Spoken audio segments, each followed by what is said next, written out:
So if you see here, what I show, now if you see in a picture here, right? So you can see this small ring, half ring, which you can insert into the stromal layer of the cornea and flatten the cornea, which is widely used for the keratoconus patient, as well as for the mild, myopic patient. This could be used, and this is, anytime you can remove also. If there is a complication, you can remove it, right? And down picture, you can see it's a external expansion, external expansion band in place. We all know that Sachs theory explains that lens is not hard, not due to the lens. Actually, the expansion place is not there. So due to that, accommodation is not taking place. And this is, Sachs theories, this, what you call the scleral expansion being done, right? So if you have any sort of a doubt on those sort of thing, you can discuss. We can rediscuss on those matters. And if I consider that Hatcher's theory, and accommodation theory, there are two major theories. One is, there are 7 theories. Out of that, major 2 theories, that is we call as one is Hemlo's theory, where we tell the patient that lens get hard, because of that only we get this Hattersindri problem. And second theory, that is opposite theory, which is so opposite to that, Sachs introduced, no, not the lens doesn't get hard significantly, because the lens is growing whole life.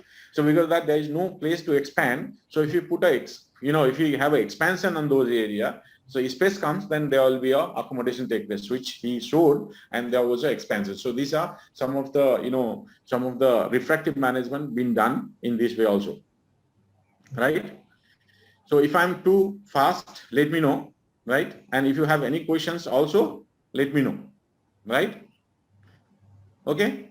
Okay. Is this speed is okay or it's too fast? It's okay. Little bit fast. Okay, sir. Little bit fast. Okay.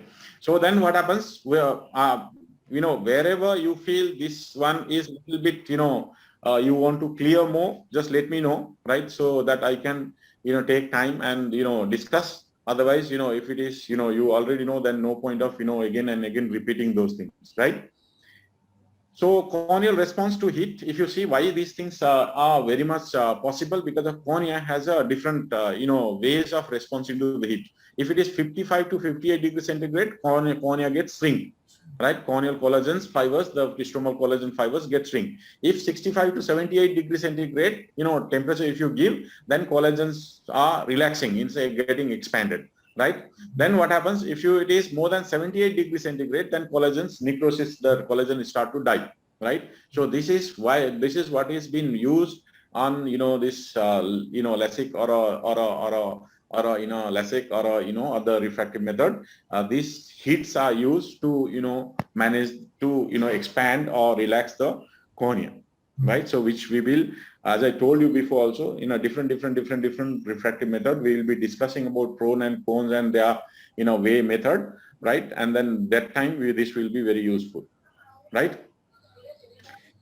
So very first we'll come to, this is what is why to use excimer laser method, right? Excimer laser method. In excimer laser, what happens? They use especially argon and Hilon, and then, so those lasers.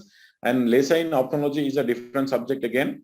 And this photorefractive keratotomy is also today also after LASIK. This is widely used, right? Widely used, method, and this does not need a very special instruments, right? And then does not need to cut the flap and replace the flap hole, and those complications are less.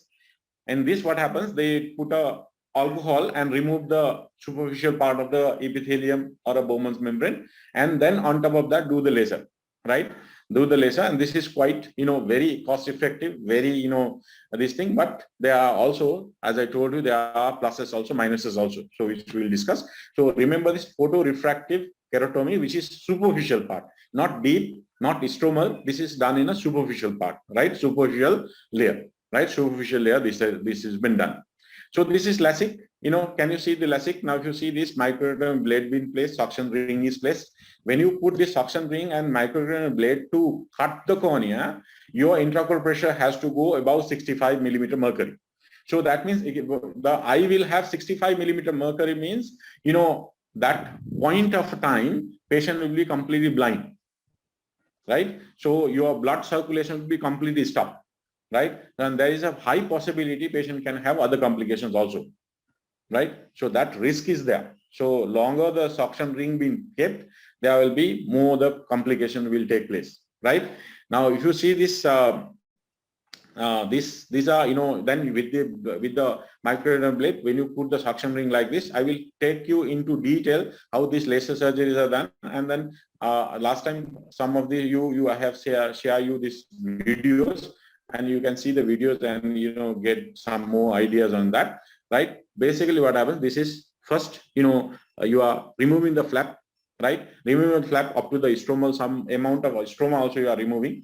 Then after what happens, then you have to do the laser. So you have to make sure. Now in later part, we will be calculating what should be the thickness of this flap, what should be the size of this flap, right? And what should be the thickness of the bed. The remaining the bed should be after, so when you do laser, how much, cornea should be left behind.